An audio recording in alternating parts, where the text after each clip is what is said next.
Look at your plate right now, or think about what's on it most nights. Rice, maybe, bread, chicken, something out of a bag that says it's a vegetable. Now try to count honestly how many different plants and foods you've actually eaten this month. Most people stall out somewhere around 15 or 20 on repeat, week after week. Your ancestors weren't eating like that.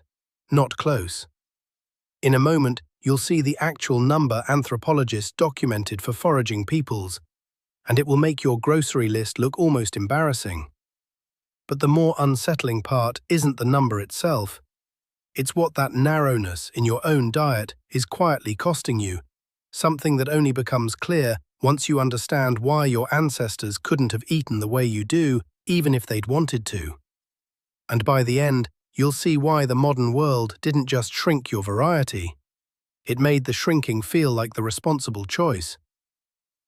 Picture a woman walking out from her camp in the Kalahari with a digging stick and a net bag. By sundown, she might bring back 6 or 7 different plants. A root here, a berry there, a handful of nuts, a bulb she knows only appears after rain. Do that every few days, across every season for a lifetime, and the tally adds up fast. Anthropologist Richard Lee spent years documenting exactly this among the Kungsan people, and what he found still surprises people today. Their diet regularly drew from over 100 different plant species in a single year. Not exotic superfoods, just an enormous rotating list of ordinary things the land offered. Now think about your own week. Rice, bread, pasta, potatoes, chicken, maybe a banana and an apple on a good day. If you're honest with yourself, your entire diet probably draws from fewer than 20 plants and animals repeated on a loop. That's not a personal failing, it's the default setting of modern food systems. But it's worth sitting with the gap for a second. Hundreds of species versus a couple dozen. That's not a small difference in variety. That's a different relationship with food entirely.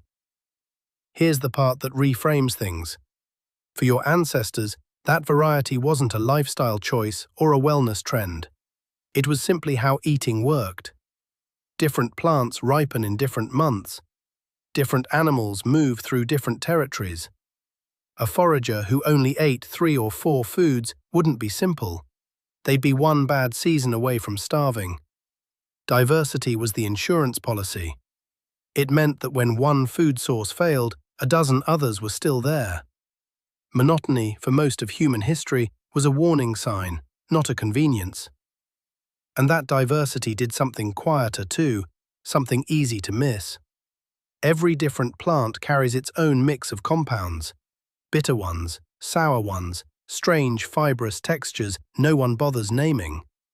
In many studies of traditional diets, researchers have noted that this kind of constant rotation exposed the body to a wide range of plant chemicals and fibers, far more than any single superfood could offer alone.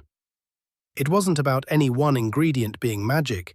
It was about never eating the same narrow set of things long enough for a gap to form. So what happened?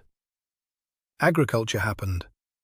Once humans began deliberately planting a small number of high-yield crops, wild variety started quietly shrinking, generation after generation.